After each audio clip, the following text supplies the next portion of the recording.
విజయవాడలో సంచలనం సృష్టించినటువంటి గాదే సాయికృష్ణ కేసు రోజు రోజుకు మలుపు తిరుగుతూ ఉంది. ఈ రోజు దీనిలో ఎటువంటి పరిణామాలు జరిగాయి అన్న విషయం గురించి మనతో డిస్కస్ చేయడానికి federal Andhra Pradesh deputy editor Amarayya గారు ఉన్నారు. సో అమరయ్య గారిని అడిగి ఈ రోజు డెవలప్మెంట్స్ అడిగి తెలుసుకుందాం. అమరయ్య గారు చెప్పండి, ఈ రోజు పొలిటికల్గా చూస్తే చంద్రబాబు నాయుడు ప్రభుత్వం దీనివల్ల ఇరకాటంలో పడినట్టు ఏమైనా స్పందించాయా? ఏదైతే కూటమి ప్రభుత్వం ఉందో దాని గురించి చెప్పండి. ఖచ్చితంగా ఈ కేసులో చంద్రబాబు ప్రభుత్వం చిక్కిపోయినట్టుగానే అనిపిస్తుంది. పోలీస్ వ్యవస్థకి ఖచ్చితంగా నెత్తుటి మరక అంటింది. అందువల్లనే ముఖ్యమంత్రి, ఉప ముఖ్యమంత్రి, లోకేష్ వాళ్ళు ఆ బాధితుని కుటుంబంతో ఒక స్టేట్మెంట్ ఇప్పించారు, న్యాయం చేస్తామని చెప్పారు. ఈ దృష్టిలో పెట్టుకొని ఖచ్చితంగా సిఐ ఎవరైతే ఈ కేసులో బాధ్యుడని చెప్తున్నారో అతని మీద ఖచ్చితంగా చర్య తీసుకోవడానికి రంగం సిద్ధమైంది.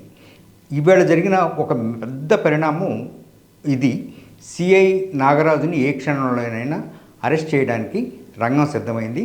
ఆ మేరకు ప్రభుత్వం ఆ బాధితుని కుటుంబానికి హామీ ఇచ్చినట్టుగా తెలుస్తుంది. ఆ ఇంటిని పరామర్శించిన తెలుగుదేశం నాయకులు కూడా అదే హామీ ఇచ్చొచ్చినట్టుగా చెప్తున్నారు. అమరయ్య గారు, నెక్స్ట్ ప్రతిపక్షమైనటువంటి వైసీపీ పార్టీ దీన్ని ఢిల్లీలో పెట్టి ఒక నేషనల్ ఇష్యూగా చేసేటువంటి పరిణామం అది చేసింది. కాబట్టి నేషనల్ ఇష్యూగా ఇది కన్వర్ట్ అయ్యే ఇంకా కొంచెం బాగా దీనికి ప్రచారమో లేకపోతే ఇదే జరిగేటువంటి అవకాశం కల్పిస్తుందా, లేకపోతే ప్రభుత్వం ఆల్రెడీ రియాక్ట్ అయింది కాబట్టి ఇక్కడతోనే ఆగిపోయేలా అనిపిస్తుందా? మీరేమనుకుంటున్నారు దాని గురించి? వైసీపీ నేత జగన్మోహన్ రెడ్డి నిన్న ఆ ఇంటికి పోయి ఇచ్చారు. ఆ ఇంటికి పోయి ఇచ్చిన తర్వాత జరిగిన ఒక పెద్ద పరిణామం ముఖ్యమంత్రి స్పందించటం. అందువల్ల ఈ ఇష్యూని వైసీపీ అంత తేలిగ్గా వదిలిపెడుతుందని మనం ఏమో అనుకోవాల్సిన అవసరం లేదు. ఎందుకంటే కోర్టులో కేసు 29ని రానుంది. ఈ నేపథ్యంలో ఈ ఇష్యూని ఏ స్థాయికి తీసుకెళ్లాలో, రాజకీయంగా అది తమకు ఎలా ఉపయోగపడాలో ఖచ్చితంగా వైసీపీ చూసుకుంటుంది. అందువల్లనే ఈవేళ ఢిల్లీలో వైసీపీకి చెందిన ప్రధానమైన నేతలు, ఎంపీలు వైవి సుబ్బారెడ్డి, అవినాష్ రెడ్డి తదితరులందరూ ఈవేళ ప్రెస్ కాన్ఫరెన్స్ పెట్టి నేషనల్ మీడియాని పిలిపించి ఈ విజయవాడలో జరిగిన లాకప్ డెత్ ఎంత దుర్మార్గమైందో చెప్పడానికి ఒక ప్రెస్ కాన్ఫరెన్స్ పెట్టారు. ఆ ప్రెస్ కాన్ఫరెన్స్ పెట్టడంతో పాటు కొన్ని వీడియోలను కూడా ప్రదర్శించారు. నేషనల్ మీడియా అంతా చాలా ఉత్కంఠభరితంగా మొత్తం వినటాన్ని కూడా మనం టీవీలలో చూసాం. కనుక ఈ ఇష్యూని స్టేట్ అంశంగా కాకుండా కస్టోడియల్ డెత్కి సంబంధించి ఇంతకు మునుపు ఆంధ్రప్రదేశ్ మన చరిత్ర దృష్ట్యా ఖచ్చితంగా ఇది నేషనల్ ఇష్యూగా మారుతుంది కూడా. అందువల్లనే చంద్రబాబు ప్రభుత్వం స్పందించి ఆ బాధితుల్ని తన క్యాంప్ ఆఫీసుకు పిలిపించుకొని వాళ్ళతో మాట్లాడి ఈ ఇష్యూని ఏదో ఒక రకంగా ఫ్లేరప్ కావాలన్న లెక్క అయితే చూస్తుంది. అయితే కోర్టులు కేసు ఉన్నందువలన ఇది అంత ఈజీగా పోదు. 29వ తారీఖు నాడు ఏం జరుగుతుందనేది దేశవ్యాప్తంగా ఎదురు చూస్తున్న వ్యవహారం. అమరయ్య గారు, ఇప్పుడు చెప్పండి, సిఐ నాగరాజు ఇంతకు ముందు కూడా ఇలాంటి విషయాలు అంటే మిగిలిన వాళ్ళతో కూడా ఇంతే క్రూరంగా వ్యవహరించారనే ఆరోపణలు వస్తూ ఉన్నాయి. సో ఆరోపణల గురించి, అలాగే ఒకవేళ గనక ఈ నేరాలన్నీ నిజమే అతను చేశాడు, గాదే సాయికృష్ణ విషయంలో కావచ్చు, మిగిలిన వాళ్ళ విషయంలో కావచ్చు, ఇలా చేశాడని నిరూపితమైతే ఎటువంటి శిక్షలు పడే అవకాశం ఉంది? దాని గురించి చెప్పండి. నాగరాజుకు సంబంధించి ఇప్పుడు పూటకొక ఆరోపణ వస్తూ ఉంది నాగరాజు పైన. నాగరాజు ఇది ఒక క్రూర మనస్తత్వానికి ప్రతీక అన్నట్టుగా చిత్రీకరిస్తూ ఉన్నారు.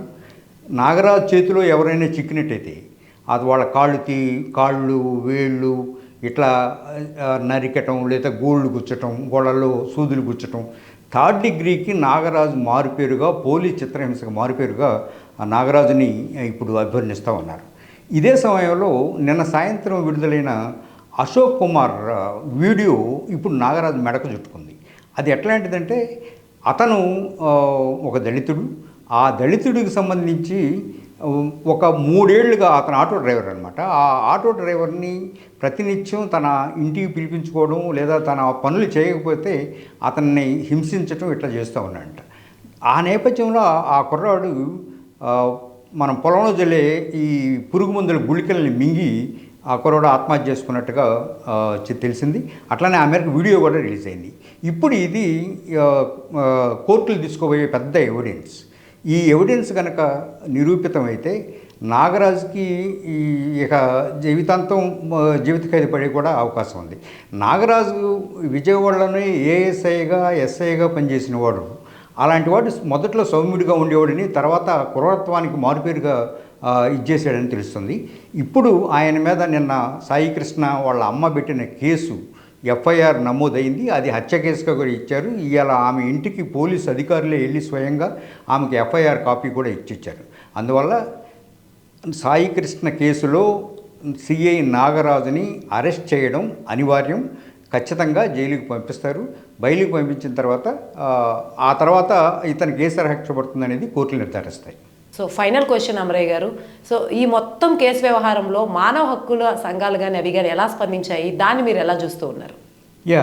ఈ కేసులో మానవ హక్కుల సంఘాలు వాటి చరిత్రని, వాటికున్న గత చరిత్రని మరోసారి నిరూపించాయని చెప్పాలి. మానవ హక్కుల సంఘాలు లేకపోతే ఈవేళ సాయి కృష్ణ కేసు తెరపైకి వచ్చేదే కాదు. వాళ్ళ అమ్మ నెత్తినోరు పెట్టి కొట్టుకున్నా కూడా ఎవరు పట్టించుకునే దశలో బెజవాడ బార్ అసోసియేషన్ని సంప్రదించినా కూడా బార్ అసోసియేషన్లో విభేదాలు వచ్చి ఈ కేసుని ఎట్లా టేకప్ చేస్తామనుకునే దాని మీద తర్జన భర్జన పడుతున్న దశలో పౌర హక్కుల సంఘాలు, ప్రత్యేకించి PUCL, HRF, APCLC లాంటివి ముందుండి వాళ్ళ అమ్మని నడిపించి హైకోర్టులో హేబియస్ కార్పస్ వేయించడం అనేది ఈజ్ ఎ మేజర్ అచీవ్మెంట్. ఆ తర్వాత మనం సోషల్ మీడియా పాత్రని ఇందులో ఏమాత్రం ఇచ్చేయడానికి లేదు. సోషల్ మీడియా లేకపోతే ఈవేళ సాయి కృష్ణ కేసు పైకి వచ్చేదే కాదు. కనుక సోషల్ మీడియా ఇలా అద్భుతంగా పనిచేస్తుంది. అలానే అందువల్లనే చూడండి, మీరు ఈ కేసు పరిణామక్రమం మొత్తం చూసినట్టయితే వాళ్ళ అమ్మ పోలీస్ స్టేషన్కి వెళ్ళినప్పుడు పోలీసులు పట్టించుకోలేదు. వాళ్ళమ్మ బెజవాడ బార్ అసోసియేషన్ పోయినప్పుడు ఎవరూ పట్టించుకోలేదు. ఆ తర్వాత హేబియస్ కార్పస్ పిటిషన్ వేసినప్పుడు కూడా దీన్ని ఏదో ఒక రకం మేకప్ చేయొచ్చులే అని అనుకున్నారు. ఇవేవి వర్కౌట్ కాక చివరికి జరిగింది ఏమిటి, అతన్ని వేకెంట్ రిజర్వ్లో పంపించారు నాగరాజుని వేకెంట్లో పంపించిన తర్వాత ఇది కేసు ఫాస్టాప్ అయిపోతుంది అని. కానీ హైకోర్టు ఆ రోజు 15వ తారీఖు నాడు చెప్పిన దానిలో ఈ శవాన్ని లేదా అతని సజీవంగా బాడీని మీరు సమర్పిస్తారా లేదా అని ఆదేశాలు ఇవ్వడంతో ఖచ్చితంగా ఈవేళ అనివార్యమైన పరిస్థితి పోలీసులకు వచ్చింది. ఇది దీనిలో సాధించిన దశ. మొత్తం ఇప్పటి వరకు మే 9వ తారీఖు నాడు ఆ కుర్రవాడిని కిడ్నాప్ చేసిన దగ్గర నుంచి ఈవేళ చచ్చిపోయాడు లేదా లేకపోతే చేశారనేదాకా పౌర హక్కుల సంఘాలు ప్రత్యేకించి ఈవేళ మానవ హక్కుల వేదిక కొద్దిసేపటి క్రితం ఒక స్టేట్మెంట్ కూడా ఇచ్చింది. ఏమని, ఎవరైతే ఈ సిఐ నాగరాజు వేధింపులకు గురి అయి చిత్రహింసలకు గురి చనిపోయారో వాళ్ళందరి జాబితా మా దగ్గర ఉన్నది. నాగరాజు చట్టాన్ని మేము బయట పెట్టబోతున్నాము.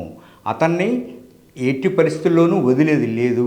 అతను దుర్మార్గానికి, చిత్రహింసకి, కస్టోడియల్ డెత్కి ప్రత్యేకంగా ఉన్నాడు.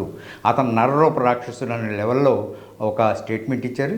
అలానే ఎవరైతే చనిపోయారో క్రాంతి కుమార్ అనే అతని వాళ్ళ ఇంటికి ఈ HRF బృందం వెళ్ళి దర్యాప్తు చేసి వచ్చింది.